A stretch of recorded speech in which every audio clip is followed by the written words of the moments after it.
Yes, good morning, everyone. So, we will start with our today's session on corporate governance. So, yesterday we were discussing about risk management. There we had discussed what is risk and how to manage risk. We had discussed the definition of risk management as well.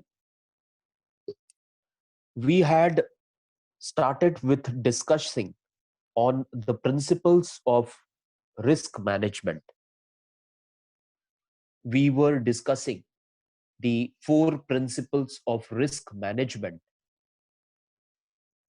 and those four principles which we were discussing were risk identification, risk evaluation, risk management response, and risk control measures and review. So, first two principles, that is risk identification and risk evaluation, that we had discussed yesterday. Today, we will be discussing the remaining two principles of risk management: risk management response and risk control measures and review. So, under risk identification, we had discussed that how it is the prime role of the board of directors of the company to identify the risk. They have to be experienced enough or expert enough that they can foresee the risk in the near future, as well when they are preparing their short term or medium term plans, as well as their long term plans. That what will be the risk for the company or for the business in, say, 6 months, in 1 year, in 3 years, or in a longer period, which can be of 5 years or so. That is under risk identification. Then how to evaluate the risk, that we had discussed, that what risk can be called as a small risk, and what type of risk are called as major risk. So that risk evaluation we had discussed. Now we will be talking about risk management process. We had started with this risk management process, that what is a risk management process. So risk management process is known as that after anticipating and identifying the risk, a company should have a framework, a strategy ready, that in case if it encounters with a risk which it had anticipated, how that company is going to tackle that particular risk is to be discussed, or is to be decided under the third principle, which is called as risk management response. Under that, they have explained, under this principle it is explained that the risk management response can be can be taken on the basis of the certain points listed under this principle of risk management responses. First related point is avoid the risk itself. So the first point under risk management response is that avoid the risk. So under that, it is expected that do not start the activity that creates exposure to the risk. So that is the first idea under risk, how to respond the risk management in a company. Then second idea under this principle is reducing the risk, that a company should be ready with a plan or with a strategy, that if this type of risk is encountered in future, how it can reduce the impact of that risk on the company. So that is the second idea under or point under risk management responses. Now, the third thing under risk management response is known as transferring the risk exposure. First, we had discussed that a strategy is to be prepared under principle 3, which can avoid the risk itself. That if risk will be there in future, a strategy should be made in present, that how we can avoid that risk in future. So that is the first strategy under the third principle. Second strategy talks about that how we can minimize the impact or reduce the impact of risk on the company's business. Whereas the third strategy under the third principle says of transferring the risk exposure. Now, under transferring the risk exposure, it is expected that a third party which is having a better knowledge or better expertise to tackle that type of risk, should be given the responsibility to manage that risk. So that is called as transferring the risk to the third party. So here, what it is expected is, if the management doesn't have that much of expertise to manage the risk, the best option available to the management can be that it can appoint consultant or some other third party which it feels that that third party is having a good expertise to manage that particular risk. Then the risk can be transferred. Under this, a strategy can be prepared that in future, if such type of risk is faced by the company, then the company will engage the services of the third party which is having expertise for related to this type of risk. So that is the third strategy which can be prepared by the company under risk management responses. Now, the fourth strategy is accepting the risk. The fourth strategy says that the company can go for accepting the risk. That means that if they are able to anticipate that next year they may encounter this type of risk, they need to tackle this type of risk, they can accept this risk, and accordingly they can start preparing how they will be tackling this type of risk on their own. That means by the company itself. Next is the last fourth principle. The fourth principle talks about risk control measures and review. Now, under this principle, there are two parts.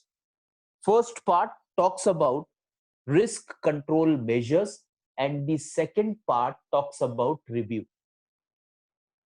So the first part talks about that once the risk is identified, the control measures should be ready in advance, and they should be approved by the board of the company, that in case such risk is tackled in future, these are the measures by which the company is going to tackle this type of risk. So that is risk control measures. Review means that after some time, once the company is tackling the risk, review is essential to find out whether whatever strategy which was prepared by the board or which was prepared by the company and approved by the board, whether that particular strategy worked effectively or not. That the company will come to know, that the board will come to know only after its evaluation, only after its review. So review can be done on the control measures, risk control measures, to find out whether the strategy to fight the risk, to tackle the risk, to encounter the risk which was finalized by the company or the board of directors, whether this particular strategy was okay or whether some changes are to be made in this strategy. So that is to be studied, that is to be discussed under review point. So the fourth principle was related to risk control measures and review. So that was related to our the concept called as risk management. So what is risk management and what are the various principles of risk management? Now the next important topic which we will be discussing is called as internal control measures. Now internal control measures, internal means which is inside, control means the supervision or monitoring, and measures are the procedures or processes.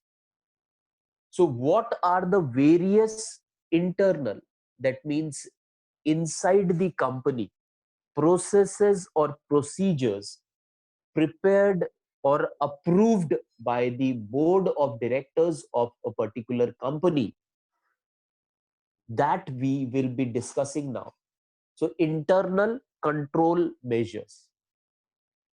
So the processes, the procedures which are approved by the board to monitor the functioning of the company. So that comes under internal control measures.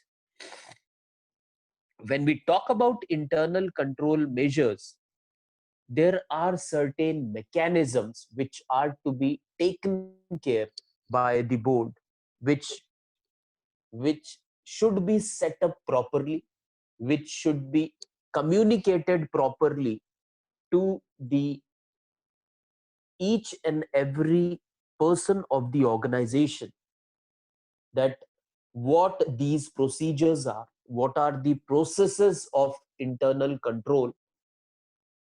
So not only the board should be aware of these processes, but the entire company should be aware of this procedures or processes of internal control mechanisms. Now, various mechanisms are involved when we talk about internal control process. Now, first mechanism involved is called as the board of directors. When we are discussing internal control systems, the first step or first mechanism of internal control system of an organization is related to the board of directors. Now we have already discussed what is board of directors, what is the role and responsibility of board of directors. So we will not go into that. Just in brief, we will discuss that what is board of director. So board of director is considered as the prime authority or the highest authority of the company, which is responsible for creating strategies for the company. That is the prime role of the board of directors, as well as which is looking after not only preparing the strategy but implementation and evaluation of the strategy. So that is the role of the board of directors. So when we are talking about internal control mechanisms, board of directors is the highest authority which will finalize the process and procedure for internal control system in an organization. They will make a system and they will approve that system, and that system will be percolated for implementation to the company or to the organization. That this will be the internal control system of the organization. So that is the first role is of the board of directors under the internal control system of corporate governance. Now the next thing or next mechanism is called as board committees. Now this board committees also, we have discussed at length what the board committees are. There we had discussed that around 4 or 5 committees are mandatory, or they can be called as statutory committees. Now these committees are to be constituted by every board of directors which are a listed company. So if a company is listed, then we had discussed the turnover of the company also, that if the company's turnover is more than this particular amount, then the company has to constitute, the company's board has to constitute 4 or 5 mandatory or statutory committees. Those committees are called as the mandate board committee. Those committees are called as board committees. Now, the role and responsibility of this committee is to assist the board of directors in effective monitoring or effective supervising of the functioning of the company. That is the prime role of the board committees. Now, here we have talked about various committees. Now, these committees play a very important role when we are discussing the concept of internal control system. That how internal control, which are the guidelines of internal control, which will set the process and procedure of working or internal reporting in the organization, how they will be working. So there we had discussed a committee which is called as audit committee. And under audit committee, we had discussed that there is a provision for the appointment of external auditor, or we can call it independent auditor. Plus we had discussed the role and responsibilities of internal auditors also. So audit committee is considered as one of the most important measure related to internal control system of an organization. Because the most important thing which is taken care under internal control system or under internal control mechanism is called as financial reporting. So how financial reporting is done, how the accounts department of the company is functioning, what is the hierarchy of accounts department, who will be reporting or who will be monitoring the activities of the accounts department. The head of the accounts department will be reporting to whom.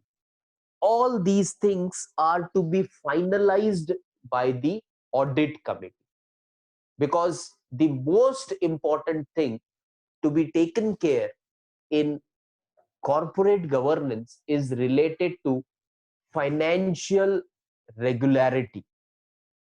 There should not be any irregularity in the functioning of the accounts department of the company, which will lead to financial irregularity in the future.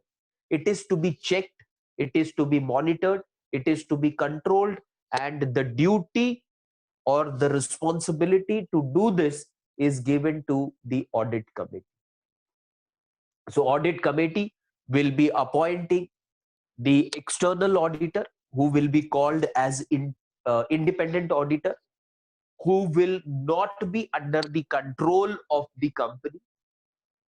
That independent auditor will directly be reporting about the financial status, about the financial functioning, about if any irregularities are happening in the financial department. He will directly be reporting to the board of directors. He will not be reporting to the company. So that is why it is called as independent director. Now, this independent director will be working in collaboration with the internal auditors of the company. Internal auditors, although they are appointed by the company, although they have to report to, say, MD of the organization or the general manager of the organization, which whatever the structure of the organization is, but they are also to be expected that they should directly be reporting to the independent directors also. So independent director should be aware of the functioning of the accounts department of the organization. So that is considered as the most important part. So that is related to first committee, which is called as audit committee. Now the second important committee which we had discussed is we will be shortly discussing here also, and that committee is called as remuneration and nomination and remuneration committee. So at length we had discussed that what is the role, what is the composition of nomination and the remuneration committee. Now here why we are discussing it in brief, because it is related to whom should be nominated as director, independent director in the board is to be decided by this committee.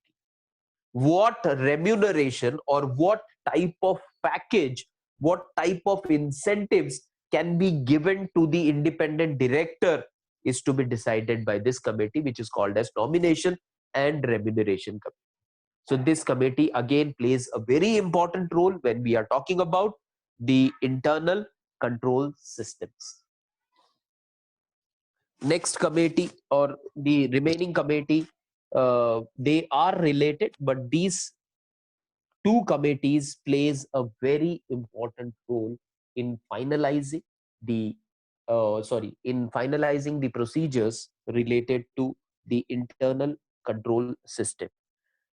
Now audit committee, one important point which we had not discussed related to audit committee is audit committee is the committee which will finalize the process or procedure of reporting also, that whom the internal auditors will be reporting to, and how the internal auditors will report about the will be reporting about the financial details to the board of directors and to the independent directors, as well as after what period, that means what will be the period of their reporting. It is once in a month or twice in a month or once in a 15-day, whatever period they are supposed to, that within this particular period of 1 month, this is how the financial department or the accounts department has worked, and these are the reports of accounts department. The internal audit is to be done, the period of internal audit, that whether it is to be done 6 months, after 6 months, or it should be done after 3 months, whatever the period fixed by the audit committee, that is to be followed by the company, that is to be followed by the internal auditors, that is to be followed by the accounts department of the company. The accounts department is responsible that once it is finalized by the audit committee, that after every 3 months there will be a internal audit, after every 6 months there will be a external audit, then it is the responsibility of the accounts department of the company that they have to go for internal audit after 3 months, they have to go for external audit after 6 months. They have to prepare reports of the basis of internal audit, and that report has to be shared with the audit committee or with the independent auditors or the external auditors. So that is related to board committees. Now the next point which we will be discussing is related to the ownership structure. Now ownership structure, it means the controlling of the management, how the controlling of management or company is done. So under type of directors, we had discussed that there are various types of directors. Similarly, when we are talking about the company ownership, there are various types of companies. Now, what type of companies are there? Suppose if the company is which we are discussing is a family owned company, or if it is a one director company, or if it is a public sector company, or if it is a private sector company, which type of company it is, that is to be decided in the internal control mechanism. If it is a one director company, how the reporting will be done. If it is a family owned company, how the reporting will be done. If it is a public sector company or public sector unit, how the reporting will be done. So that is to be checked when we are discussing about internal control measures. So these are some of the measures which we need to remember when we are discussing the internal control system.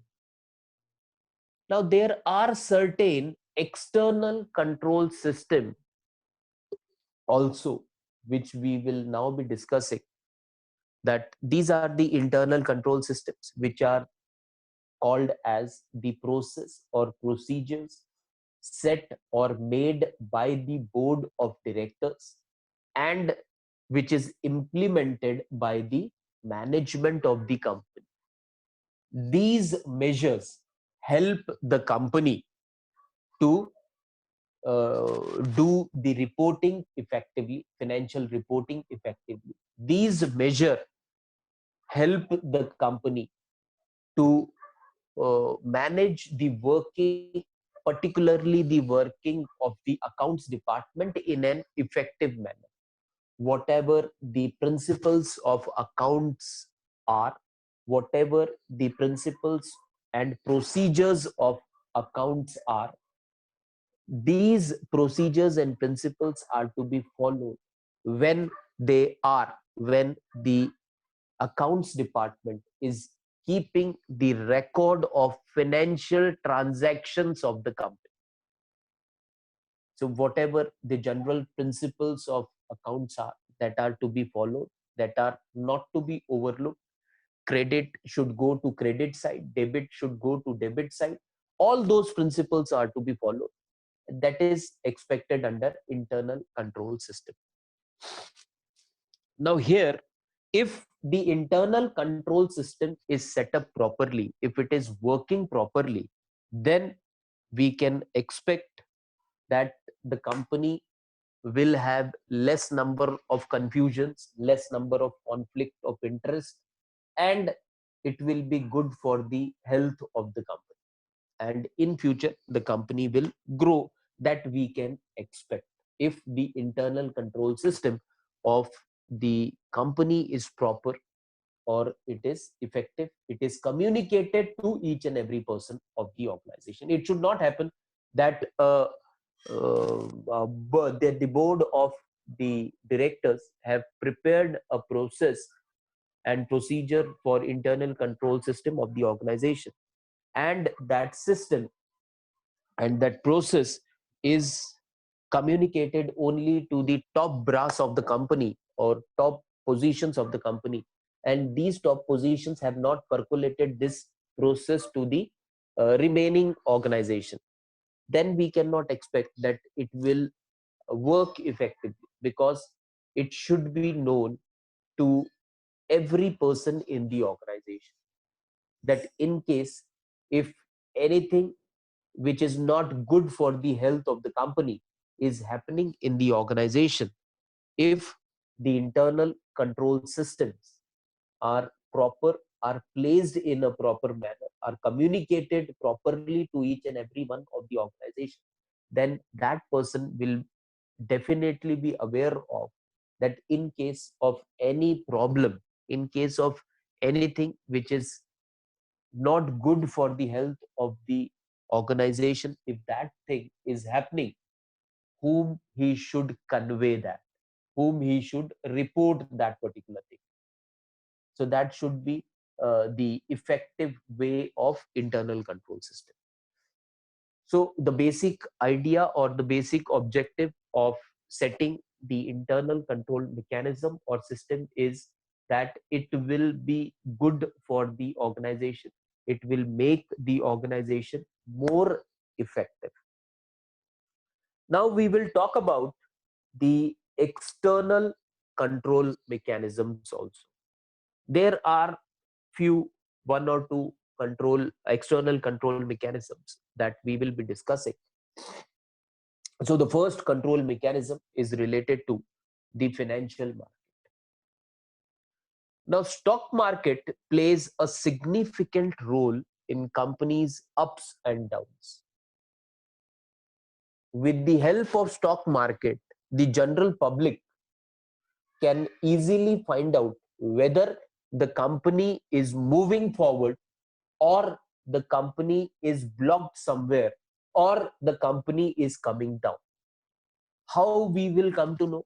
The easiest way we can come to know about the company's health is financial market, because here we will come to know if the prices of the shares of company are growing. The general belief or general idea is that yes, the company is doing good. If the prices are at the say more or less same level for a longer period of time, we can say that the company is stagnating, company is not growing, company is not declining. But this situation can be dangerous, and if the prices of share are coming down, we can say that yes, the company is not doing well. So when we are talking about external control measures, that what are the various external control measures? Now, internal control measures are replicated in external control measures also. If internal control measures are put in place, are communicated effectively, are implemented effectively, and everything is as per the internal control structure, it will be replicated in the external mechanism also. When everything is good, we can say that company will grow. If company is growing, it is replicated in the external control mechanism. For example, if the company is doing good, the stock prices of the company will improve, and the general public and society at large, or common people, or the shareholders of the company will come to know, yes, the company is doing well.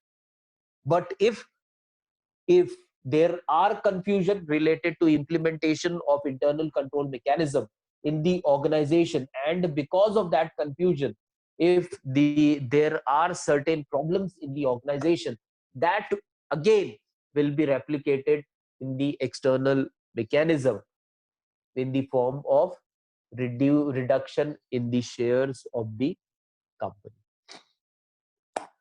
So it is said that there is a direct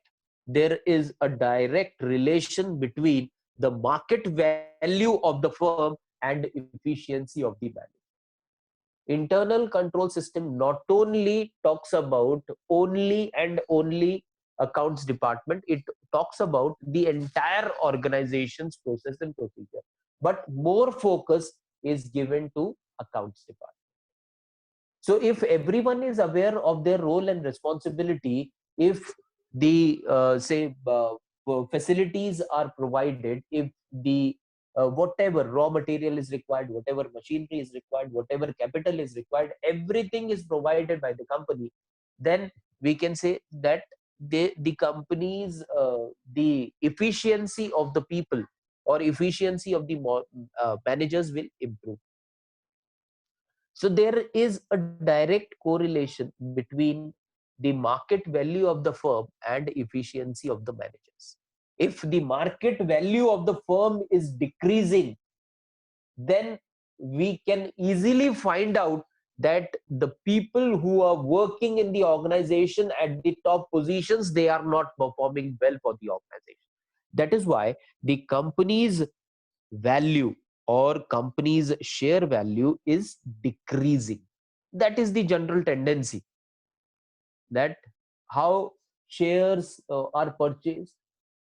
That is the general tendency, that if the company is not doing well, that means the management of the company, the top managers of the company are not effective. That is why the company is not doing well. That is the general idea, that is the general tendency when shareholders are purchasing the shares of the company. So that is the first external mechanism which controls the uh, control measures, external control measure.